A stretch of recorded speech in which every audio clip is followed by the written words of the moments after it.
नमस्कार। हम आपके सामने प्रस्तुत हुए हैं एक नाटिका लेकर तीन श्रोमणी उदल की कहानी। आलोक निरंजन।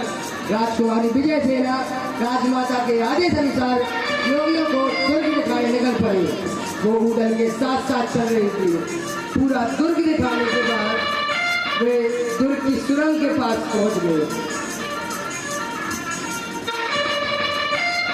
वहां पहुंचकर वे द्वंद में पड़ गई। उसने मन ही मन सोचा इन लोगों को दुर्ग का गुप्त रास्ता या सुरंग दिखाई जाए या नहीं। एक तरफ माँ का आदेश और दूसरी तरफ राज्य की सुरक्षा का प्रश्न। उदल ने राजकुमारी के हाव भाव से यह समझ लिया था कि राजकुमारी हमसे कुछ छुपा रही है। उदल ने बड़ी दृढ़ता से राजकुमारी को समझाया। आलोक निरंजन, हमें ज्ञात हो रहा है कि आप हमसे कुछ छिपा नहीं है राजकुमारी। देखिए, रानी माँ ने आपको आदेश दिया है कि आप हमें इस पूरे दुर्ग की परिक्रमा करवाएं। हम योगी हैं, अगर आपने ऐसा नहीं किया तो हम आपको श्राप दे देंगे। फिर ना ये दुर्ग रहेगा ना कोई राजशाही। आप क्या सोचते हैं? अगर आपने राजमाता को अपनी बातों में उलझा लिया है तो हम भी आपके बहकावे में आ जाएंगे। तुम योगी नहीं हो, तुमने मंडल राज के साथ धोखा किया है। मैं जानती हूँ तुम उधर हो।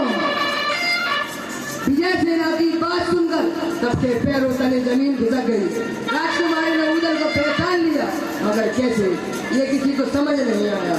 आज शहर में हो ना, तो मैं तुम्हें कैसे पहचान लिया? याद करो, जब फिरोज के महाराजा की बेटी का विवाह हुआ था तब तुम बराती में थे। तुम्हारी वीरता की कहानियां मशहूर हो चुकी थी। बरातियों के साथ तभी मेरी सहेलियों ने मुझे बता दिया था कि तुम महुआ के वीर उदल हो। लेकिन अब मुझे यह बात समझ नहीं आती, कितने महान वीर को पीठ पे छुरा घोंपने जैसे कायदा ना क्यों करनी पड़ी?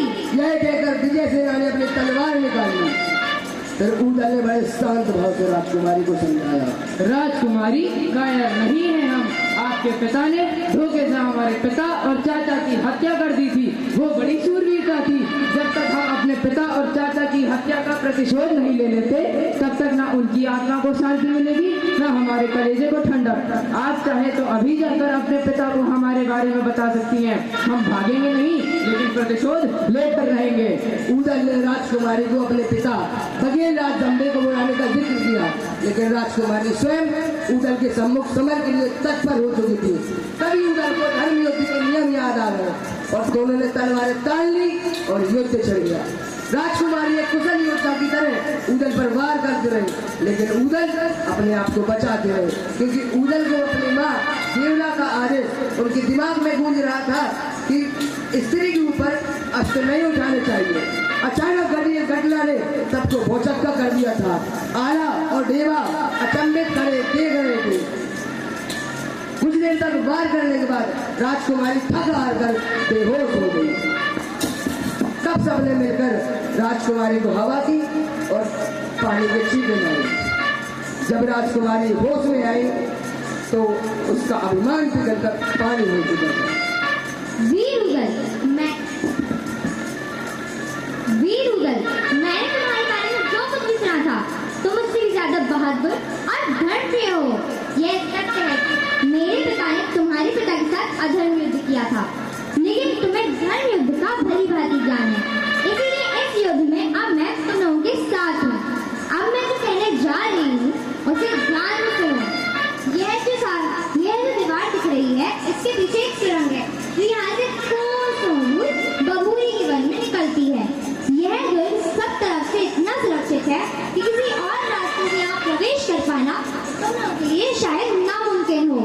सुरंग का दूसरा छोर बबूरी वन में खुलता है, यानी बबूल के जंगल में, जहाँ महोबा के सैनिकों ने अपना पड़ाव डाला था। ये भेद खुलने के साथ ही महोबा के वीरों ने युद्ध जीतने की सबसे महत्वपूर्ण चाबी हासिल कर ली थी। मानो जीत से बना करण की चौंधे से ध्वजा रही है रात। पहलो है यश बावनगढ़ में वीर है कुंवर बना पर राय। बात खटक रही माहिल के मन, बात खटक रही माहिल के मन कि कैसे नाचते हो करवाए। बिहड़ होत महोबा के तो सब लो भोजन मोहि